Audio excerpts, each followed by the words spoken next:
تجدید کے ساتھ قائد نے جس عمل کے لیے، جس ایم کے لیے، جس مقصد کے لیے جس ریاست کی تشکیل کی، اس میں تجدید وفا کیا جائے۔ ہم ایک کانسٹیٹیوشنل آرڈر کا آؤٹ کم ہے، ایک لمیٹڈ ٹائم کے لیے، وقت محدود کے لیے الیکٹورل پروسیس کو اسسٹ اور مانیٹر کرنے کے لیے اپنی تمام تر توانائیاں اور کردار انشاءاللہ ادا کریں گے، اور کوشش ہوگی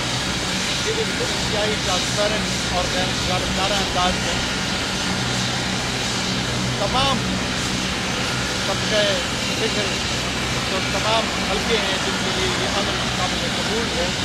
اور پاکستان اپنے آئینی اور قانونی ٹرانزیشن سے بخیر و خوبی گزر پائے۔ اس کے ساتھ ساتھ ہم چاہیں گے کہ جو پاکستان کی فکر اور نظریے کا پیغام ہے، جو وفاق کا پیغام ہے، جو اقبال کا ہے، جو جنا کا ہے، اس محدود وقت میں اس سوشل کانٹریکٹ کا، اس سماجی معاہدے کا بار بار لوگوں کے سامنے تذکرہ کرے جس کے تحت اس ریاست کے وجود کی تشکیل کی ضرورت ہے۔ بنیادی طور پر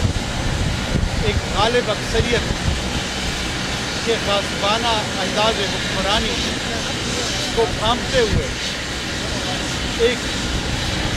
بڑی اقلیت کے لیے ایک تشکیل دی گئی، اور یہاں پر یقیناً وہ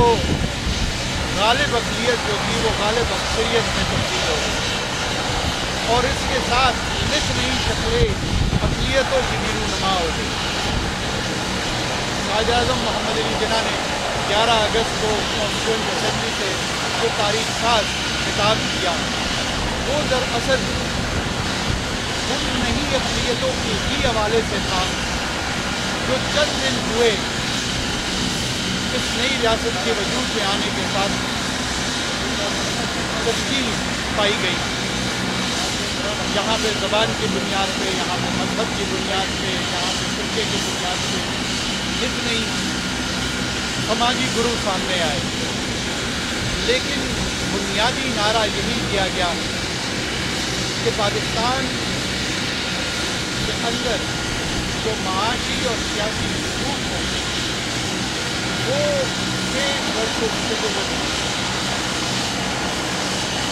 وہ کسی پشتون، پنجابی، ہندو، مسلمان، بلوچ، سندھی کے نام پہ نہیں ہوں گے، وہ کسی نام کے تحت نہیں ہوں گے، وہ بلکہ ایڈجیکٹو کے تحت ہوں گے، وہ فرد کے ایبلٹی اور صلاحیتوں کے مطابق ہوگی۔ میں سمجھتا ہوں کہ آج جو آئینی ذمہ داری ہمیں دی گئی ہے، قائد کے سامنے اور ان کے عزم شاید ایک چھوٹی سی مذہب ضرور ہے کہ آپ کو مختلف حوالہ جات سے اپنے پروفیشن سے مایاناز لوگ ایکسل کرتے ہوئے، بڑھتے ہوئے نظر آ رہے ہیں، اور اپنے معاشرے اور ریاست کی خدمت میں ایک کمٹمنٹ کے ساتھ، ایک ایماندارانہ طرز عمل کے ساتھ آگے بڑھتے ہوئے نظر آئیں گے، اور یہی عمل پاکستان کا مستقبل ہے، اور یہی عمل اور یہی فکر پاکستان کے لیے رول ماڈل ہے۔ بہت